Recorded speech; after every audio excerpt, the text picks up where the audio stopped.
Hello बच्चों, आइए आज हम जो बचा हुआ सुभाषतानी है आज हम उसके विषय में पढ़ेंगे। आज उन श्लोकों को पढ़ेंगे। तो आपका छठवां श्लोक है, 5 श्लोक तक मैंने बता दिया था और आज छठवां श्लोक। केयूरा न विभूष्यन्ति पुरुषम हारचंद्रोज्ज्वलम न स्नानम न विलेपनम न कुसुमम न अलंकृता न मूर्धजा वाण्येका समलंकरोति पुरुषम या संस्कृता धार्यते क्षीयन्ते खलु भूषणानि सत्यम वागभूषणम। मतलब यह श्लोक क्या कहना चाह रहा है? केयूर ना विभूष्यन्ते, केयूर माने हार, हार व्यक्ति को शोभायमान नहीं करते। पुरुषम हार चंद्रोज्ज्वलम, चाहे चंद्रमा की तरह चमकने वाला हार क्यों ना हो, वह व्यक्ति को सुंदर नहीं बना सकता। न स्नानम न विलेपनम न कुसुमम न अलंकृतम मूर्धजा, न स्नान करने से न चंदन उपटन इत्यादि का अनेकानेक प्रकार के लेपन करने से। वाण्य का समलंकरोति, अलंकार तो एकमात्र वाणी रूपी अलंकार है।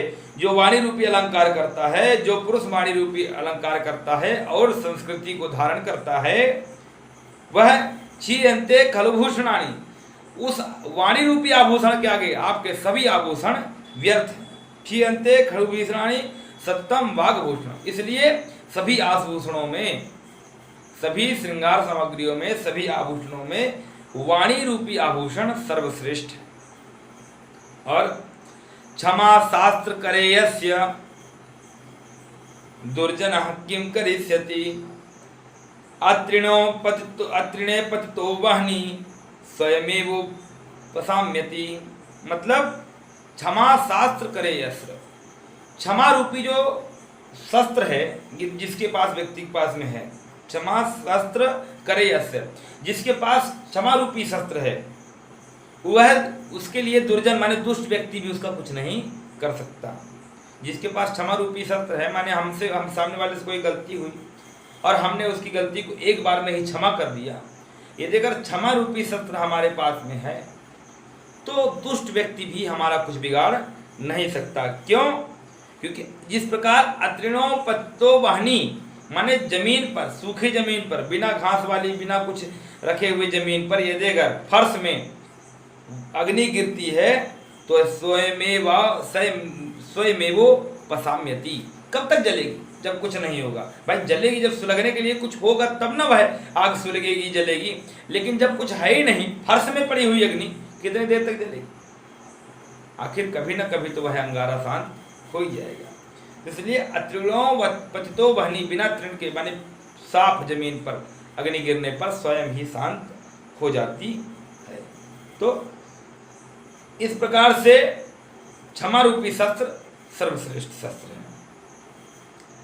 मित्रम प्रीतिरसायनम नयनयोर्नंदनम चेतसा पात्रम यत्सुख दुःखयोः सह भवेन् मित्रेण तद्दुर्लभम। ये चान्ये सुहृदा समृद्धि समये द्रव्याभिलाषा कुला से ते सर्वत्र मिलन्ति तत्व निक्षाग्रावातु तेषां विपत्। अर्थात मित्र प्रीतिकरम रसायनम, ऐसे मित्र बहुत कम मिलते हैं जो आपसे प्रेम करें, जो आपके हित के विषय में चिंतन करें। पात्रम सुख दुःखयोः सह भवेन् मित्रम तद्दुर्लभम, जो सुख दुख में आपके जो साथ दें, ऐसे मित्र मिलना बहुत दुर्लभ है। पात्र सुपात्र मित्र मिलना आपको बहुत दुर्लभ है। ऐसे मित्र ये चान्ये सुहृदः, ऐसे मित्र जो बहुत मिलते हैं, जो आपके सुख के साथी बने रहते हैं और सुख में द्रव्य माने पैसा रुपया लेने की अभिलाषा करते हैं। ऐसे मित्र तो हर जगह मिलते हैं, लेकिन ऐसे मित्र जो आपके दुख में काम आए, जो आपके दुख में साथ निभाए, ऐसे मित्र का मिलना बहुत कठिन होता है। इसलिए तद्दुर्लभम के दुर्लभा पात्रम सुख दुःखयोः मित्रम, माने जो सुख दुख में आपका साथ निभाने वाला जो मित्र है और जो पात्र मित्र है, जो सुपात्र है, जो वास्तव में मित्र बनने योग्य है, ऐसे मित्र मिल पाना बहुत कठिन होता है। सर्वस्य ही परीक्षन्ते स्वभावः नेतरे गुणा अतीत्य ही गुणान सर्वान स्वभावो मूर्धन्य विद्यते। सभी कुछ का परीक्षण करना आदमी के अंदर ठीक है, संभव है। आप सब कुछ परीक्षण कर सकते हैं, सब कुछ एक बार में देख करके आप जान सकते हैं कि इसके अंदर कौन सी चीज़ें विद्यमान है। लेकिन नेतरे गुणा, बाकी अन्य गुणों की परीक्षा कर सकते हैं, लेकिन अतीत्य ही सर्वान गुणान, जो उसके अंदर विद्यमान जो उसके गुण अवगुण हैं उनको जान पाना बहुत मुश्किल है,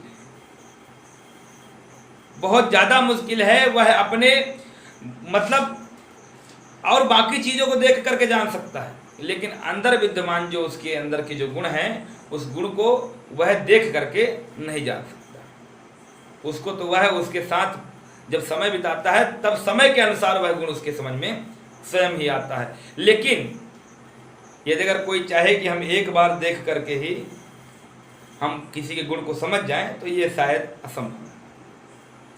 यदा किंचिदज्ञो हम गज इव मदान्धा संभवः तदा सर्वज्ञोऽस्मीति भवद्लिप्तं मम मनः यत् किंचित किंचित बुद्धजना सकाशात् अवगतम तदा मूर्खोऽसीति ज्वर इव मदो मे विपगतः। मतलब यदा किंचित अज्ञोहम, यदि अगर मैं जब कुछ जानता था, जब मैं थोड़ा सा कुछ जानता था, तब गज इव मदान था, तब मैं कैसा था, हाथी की तरह अहंकारी था, मदांध था, अहंकार में अंधा था। तदा सर्वज्ञो अस्मीति भवत्येव लिप्तम मम मनः, और मैं हमेशा यह सोचता था कि मैं सब कुछ जानता हूँ, सर्वज्ञ हूँ, अल्पज्ञानी, सब कुछ जान, जैसे दिया है ना अध छल गगरी छलकट जाए। अल्पज्ञानी अपने आप में बड़ा अहंकारी होता है और वह सोचता है कि मैं सब कुछ जानता हूँ।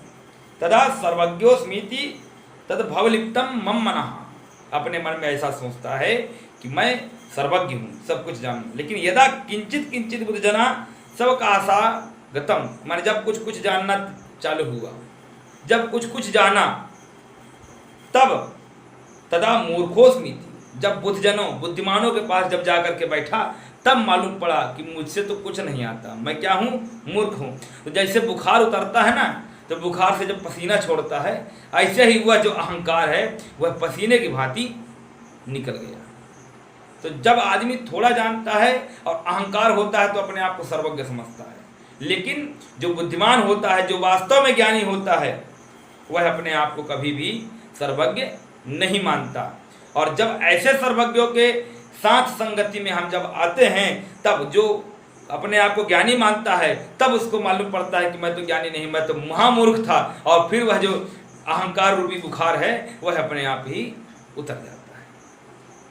तो इस प्रकार से व्यक्ति जब सीखता है, जब किसी के संपर्क में आता है। एक हमारे गुरुजी जब पढ़ाया करते थे तो बड़ा अच्छा दृष्टांत दिया करते थे कि जब एक बालक पढ़ने के लिए बाहर गया, तो बालक जब पढ़ने के लिए बाहर गया तो पिताजी से बोला कि पिताजी मैं पढ़ा रहा हूँ, मुझको पैसा भेज दीजिए, मैं पढ़ा रहा हूँ, मुझको पैसा भेज दीजिए। और जब पढ़ लिख करके सही में नौकरी लग गई और पढ़ाने लगा, तब बोलता बोलता पिताजी मैं पढ़ रहा हूँ, मुझे पैसा मत भेजिए। पिताजी को बात समझ में नहीं आई, जो पागल हो गया है क्या, जब पढ़ रहा था तब बोलता है कि मैं पढ़ा रहा हूँ, पैसा भेजिए, और आज सच में पढ़ा रहा है तो कहता है कि मैं पढ़ रहा हूँ, पैसा मत भेजिए। जा करके पिताजी बोले लगता है इसकी मानसिक स्थिति ठीक नहीं है। जा करके उससे पूछा, बोले क्या है भाई, तुम ऐसा क्यों बोलते हो? बोले हाँ सही बात है, जब मैं पढ़ रहा था तब वास्तव में पढ़ नहीं रहा था, तब मैं आपको पढ़ा रहा था, तो आप मुझे पैसा भेजिए। लेकिन आज मैं पढ़ा रहा हूँ तो मुझे पढ़ करके जाना पड़ रहा पढ़ाने के लिए, इसलिए आज मैं ये कह रहा हूँ कि आज मैं पढ़ रहा हूँ, आप मुझे पैसा मत भेजिए। तो कहने का मतलब ये था कि जब व्यक्ति उस मोड़ पर पहुँचता है तब उसे ज्ञान होता है कि मैं किस स्थिति पर खड़ा हूँ, मैं कैसी स्थिति पर खड़ा हूँ। जब तक ज्ञान नहीं होता, जब तक वह समय, वह सिचुएशन नज़दीक नहीं होता, जब आदमी उस कंडीशन पर खड़ा होता है तब उसको सारा कुछ ज्ञान स्वयं ही हो जाता है। तो मैंने आपको पूरे 10 श्लोक पढ़ा दिए हैं। अब मुझे नहीं लगता कि आपको प्रश्नोत्तर बताने की आवश्यकता है। आप लोग प्रश्नोत्तर ढूंढेंगे, खाली स्थान ढूंढेंगे और अपने आप करेंगे।